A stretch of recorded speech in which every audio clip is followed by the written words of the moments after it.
नमस्कार, मैं अरुण के शर्मा, एनालिस्ट वन थॉट। आज बात करेंगे भारत पाक तनाव के बीच में जो हमारे देश में शीर्षस्थ नेताओं की बैठक चल रही है, जो विचार विमर्श हो रहा है। कल भी प्रधानमंत्री तीनों सेनाओं के अध्यक्ष और हमारे सुरक्षा परिषद के अध्यक्ष और तीनों सेनाओं को जो लीड करते हैं वो उनकी 1.5 घंटा चली बैठक जो है, विचार विमर्श किया गया क्या करना चाहिए क्या नहीं करना चाहिए, उस पर गंभीरता से विचार किया गया और सभी पहलुओं को दृष्टिगत रखकर आगे बढ़ने का जो सिलसिला शुरू करना है उसके विषय में गंभीरता से बात की गई। हालांकि उसकी कोई ऐसी बारीक बात बाहर नहीं आई, और अगर बाहर आई भी हो तो राष्ट्र हित में हमें उसको किसी भी प्लेटफॉर्म पर डिस्कस करना या उसका खुलासा करना ये उचित नहीं होगा। देश की भलाई और देश की स्ट्रेटजी को देखते हुए, सिवा इसके कि ये बात प्रधानमंत्री ने कही है कि हम अपनी सेनाओं को खुली छूट दे रहे हैं, उनको एक फ्री हैंड दे रहे हैं। जैसी परिस्थितियां बदलाव करती हैं उनको वैसा कदम उठा लेना चाहिए, उनको किसी से डायरेक्शन लेने की आवश्यकता नहीं होगी। और इसकी इसलिए भी ज़रूरत पड़ती है कि इस्लामाबाद जो LOC है, अंतर्राष्ट्रीय सीमा पर जो संघर्ष विराम उल्लंघन लगातार हो रहा है, बार बार हमको उकसाया जा रहा है, छुटपुट घटनाएं की जा रही है, जिसको हम देसी भाषा में ऐसा कहते हैं कि पाकिस्तान हमको तुनका मार रहा है। तो मेरा मानना ये है कि इस प्रकार की अगर ओछी हरकत पाकिस्तान करता है तो उसको एक ही बार में ऐसा जवाब दिया जाएगा, वो हमेशा हमेशा के लिए उसको सबक मिल जाएगा। और एक कहावत है हमारे यहाँ कि 100 सोनार की एक लुहार की, ऐसा हथौड़ा मारो कि उस चीज़ का अस्तित्व ही बिखर जाए, ऐसा मेरा मानना ये है। पाकिस्तान ने लगातार छठी रात भी नियंत्रण रेखा पर संघर्ष विराम का उल्लंघन जारी रखा है। तो ये जो एक मोरालिटी होती है या जो एक दिमाग की परिस्थिति होती है, यह उसको दर्शाता है। जिसके बाद भारतीय सेना ने जवाबी कार्रवाई की। संघर्ष विराम का जो उल्लंघन किया गया उसके विषय में जो माकूल जवाब है, जो ऐसे समय में देना चाहिए, वो दिया। पाकिस्तान सरकार के सूत्रों ने दावा किया कि इस्लामाबाद अगले 24-36 घंटे में नई दिल्ली द्वारा सैन्य कार्रवाई की उम्मीद कर रहा है। तो एक यहाँ रुक कर स्पष्ट करना जरूरी है, जब आप उम्मीद कर रहे हैं उस उम्मीद का आधार क्या है। वो आधार है पहलगाम का, जो आपने हमारे ऊपर हमला किया आतंकवादियों द्वारा, और 26 निशस्त्र जो जिनके हाथ में डंडा भी नहीं था और उनको जान से मार दिया आपने। ऐसी जघन्य जब आप वारदात करते हैं तो आपको अंदेशा हो जाता है। चोर 100 बार चोरी करे और एक या 2 बार पकड़ा जाए तो उसको दंड 100 बार की चोरी का ही मिलता है। अपराध कभी भी छिपता नहीं है और अपराधी कभी सजा से महरूम नहीं रहता। मेरा ये ऐसा मानना है। अब अगर इस तरह की बातचीत हो रही है तो हमारे पीएम साहब ने हमले से संबंधित 2 शीर्ष स्तरीय कैबिनेट बैठकों की अध्यक्षता की है। इनमें से एक समिति आखिरी बार 2019 में पुलवामा हमले के बाद बुलाई गई थी, जिसके बाद बालाकोट का सर्जिकल स्ट्राइक हुआ था। भारत पाकिस्तान के बीच लगातार विकसित हो रहे कूटनीतिक और सैन्य हालात पर जो भी उन्होंने उस समय किया था, मुझे लगता है कि उसका अनुसरण अब की बार भी होगा। और जिसका चित्रण आप चाहें तो आपको बॉर्डर एरिया में मिल जाएगा देखने को। और जो कैबिनेट स्तरीय बैठक हुई है उसमें कुछ ना कुछ ऐसे निर्णय जरूर लिए गए हैं जो पाकिस्तान का पक्का इलाज करने वाले हैं। भारतीय सेना का कहना है कि पाकिस्तान सेना ने बिना उकसावे के नियंत्रण रेखा पर छोटे हथियारों से गोलाबारी शुरू कर दी है। अर्थात ये जो छुटपुट घटनाएं आप कर रहे हैं ये सोने की होंगी, और एक लुहार की जब होगी तो आपकी सारी चौकियों को ध्वस्त कर दिया जाएगा, ऐसा मेरा मानना है। परंतु इन 24-36 घंटों में जो हमारी सेना कार्रवाई करने की योजना बना रही है वो आपको कभी भी पता नहीं चलेगी, वो अकस्मात होगा। और भारत पाकिस्तान का ये जो तनाव है, इसमें पाकिस्तान की सबसे बड़ी पीआर के तौर पर काम कर रही जो संस्थाएं हैं उनको भी पता है। अब इसमें बहुत सारे लोग हैं जो अपनी अपनी भावनाएं प्रकट कर रहे हैं। उसमें कुछ भूल सत्ता पक्ष से और कुछ भूल विपक्ष से भी हो रही है, क्योंकि सबके मन में क्षोभ है।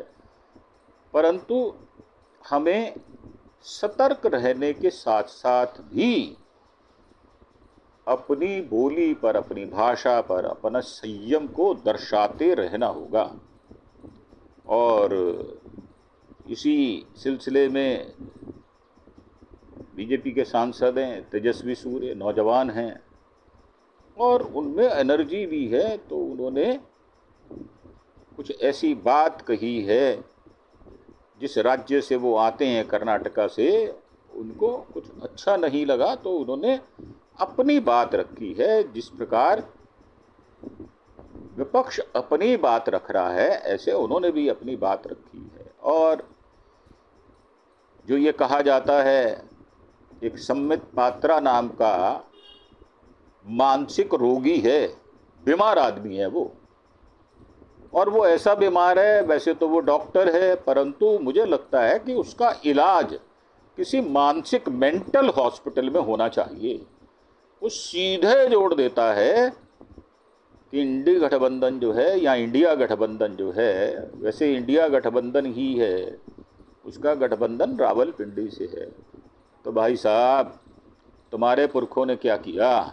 तुम्हारे पुरखे तो अंग्रेजों के तलवे चाटू थे, और तुमने क्या किया? तो इस संबित पात्रा नाम के नफरती कीड़े के विषय में बात करना मैं समझता हूँ उतना उचित नहीं है, क्योंकि ये व्यक्ति भुवनेश्वर में भगवान जगन्नाथ की तुलना मोदी से कर देता है। ऐसा मूर्ख अनपढ़ गवार इसलिए कह रहा हूँ, भले ही उन्होंने डॉक्टरी की हो, परंतु जब वो बोलता है तो उसकी जुबान वैसे ही लटक जाती है जैसे स्वान की लटक जाती है। तो मेरा मानना ये है, ऐसा अनर्गल व्यक्ति क्या बात करनी उसके विषय में। और किसी के बोलने से क्या भारत की नीति बदल जाएगी, ऐसा मैं नहीं मानता। मेरा मानना ये है कि भारत की सरकार को जो करना है वो करेगी, अपने तौर पर भी करेगी और सैन्य तौर पर भी करेगी, विदेश नीति में सामरिक हमारे जो संबंध होते हैं उसमें भी करेगी। और जो बात दोनों तरफ से लोग कह रहे हैं, मेरा मानना ये है कि उनको संयम का परिचय देना चाहिए। और आज भी 2 शीर्ष स्तरीय कैबिनेट बैठक की अध्यक्षता प्रधानमंत्री करने वाले हैं। एक बैठक सुरक्षा संबंधी कैबिनेट समिति CCS के साथ होगी, जो सवेरे 11 बजे होगी। दूसरी बैठक राजनीतिक मामलों की कैबिनेट समिति CCPA के साथ होगी। राजनीतिक मामलों की कैबिनेट समिति CCPA की पिछली बैठक 2019 में जम्मू कश्मीर के पुलवामा में हुए आतंकी हमले के बाद सुरक्षा माहौल का आकलन करने के और उचित जवाबी उपाय करने के लिए हुई थी। और आज जो बैठक होगी, अनुरूप जो पहली बैठक हुई थी उससे थोड़ा 4 कदम आगे की बात की जाएगी।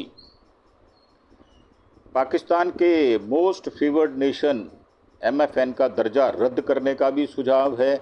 इसके बाद 26 जनवरी 2019 को भारतीय वायुसेना ने बालाकोट के आतंकी शिविरों को निशाना बनाकर हवाई हमले किए थे। अब की बार मुझे लगता है कि उन हवाई हमलों से हम आगे बढ़कर बात करेंगे, क्योंकि जो विषय है वो गंभीरता लिए हुए है और उसमें जो पाकिस्तान ने दुस्साहस दिखाया है उसका मुंह तोड़ जवाब देना ये हमारे भारतीय सेना है, उसका फर्ज बनता है और वो करने भी वाले हैं। देश के 146 करोड़ लोग अपने भारत की सरकार, उसके प्रधानमंत्री, सेना के अध्यक्षों और जो हमारी शक्ति है उसके साथ खड़े हैं। कोई शर्त नहीं है। हाँ, हम उनके विरुद्ध हैं जो भारत में हिंदू मुसलमान करने का षड्यंत्र रचते हैं। हम उनको एक्सपोज करते रहेंगे, भले ही वो कोई भी हो, भले ही वो हमारा स्वयं का अपना क्यों ना हो। तो जब देश की बात आती है तो सारे नियम ताक पर, सारे मतभेद ताक पर रख दिए जाते हैं और एक बार सभी जाति, सांप्रदाय, धर्मों के लोग एक मुट्ठी की तरह इकट्ठे हो जाते हैं। ये भारत की खासियत रही है, चिरकाल से हमें देखते आए हैं। अपनी होश के करीब 60-65 वर्ष देखने के बाद, क्योंकि मैंने 1965 की लड़ाई भी देखी है, 1971 की लड़ाई भी देखी है और 1999 का कारगिल युद्ध भी देखा है। और भारत की जो भावना है वो हमेशा उच्च कोटि की रहती है और भारत कभी किसी से भी पहल नहीं करता। जैसे जो न्यूक्लियर वेपन है उसमें भी हमारा जो सिद्धांत है कि फर्स्ट चांस हम नहीं लेंगे, परंतु अगर हमें कोई छेड़ेगा तो हम उसको छोड़ने वालों में से नहीं हैं। भारत माकूल जवाब भी देना जाता है और किसी को क्रश करना भी जानता है। इसका एकमात्र उदाहरण 1971 में बांग्लादेश के रूप में सामने आया। और जैसा कि हमने सिक्किम को अपने देश में मिलाया, गोवा को अपने देश में मिलाया, तो ये सारे उदाहरण हैं। ये सारे उदाहरण इसलिए हमारे देश के शीर्षस्थ नेताओं ने देकर गए हैं ताकि आने वाली पीढ़ियां उनके अनुभव से लाभ उठा सकें। और भारत एक परिपक्व देश है। ऐसा नहीं है कि 1962 की लड़ाई में हम मात्र 40 करोड़ थे, आज 146 करोड़ हैं। तो हमारी शक्ति भी बढ़ी है, हमारी सामर्थ्य भी बढ़ी है, हमारा जो फाइनेंस है वो भी बढ़ा है, हमारे बजट भी बढ़े, हमारा इंफ्रास्ट्रक्चर भी बढ़ा है। और सभी सरकारों ने, सभी प्रधानमंत्रियों ने अपने अपने अंशदान दिए हैं। तो मेरा मानना ये है कि आज पैनी नज़र बनाकर रखनी होगी, संयम की भाषा का उपयोग करना पड़ेगा और राष्ट्र की संप्रभुता और अखंडता को एक एक पल, एक एक मिनट के, एक एक सेकंड के 60वें हिस्से में भी हम कोई गलती ना कर जाएं, इस बात का हमें ध्यान रखना होगा। मेरी जनता जनार्दन से भी, जो हमारे व्यूअर्स हैं, हमारे दोस्त हैं, जो हमें देख रहे हैं, मेरी उनसे भी प्रार्थना है कि आप संयम बनाए रखें और जो विषय कंट्रोवर्सी करते हैं उनसे दूर रहें, उन पर प्रतिक्रिया देना आज के समय में कोई जरूरी नहीं समझता। और ये समझता हूँ कि हमको बिल्कुल ऐसे रहना है जैसे एक उच्च कोटि का देशभक्त होता है, इसी तरह हमको रहना। इसी के साथ आपसे आज्ञा चाहेंगे और एक बार फिर से प्रार्थना कि आप हमारे चैनल अरुण के शर्मा एनालिस्ट वन थॉट को सब्सक्राइब अवश्य करें। हम आपको समय समय पर इस प्रकार की सूचनाएं और अपग्रेड रखेंगे, ऐसा हम आपसे वायदा करते हैं। हमें आपसे मॉरल और मेंटल सपोर्ट की ज़रूरत है, हमें कोई फाइनेंशियल गेन नहीं चाहिए। हम समर्थवान हैं, हम अपना काम कर लेते हैं। तो आपको जो हमें सपोर्ट करना है और सब्सक्रिप्शन करने का, सब्सक्राइब करने का कोई आपको पैसा पे नहीं करना होता।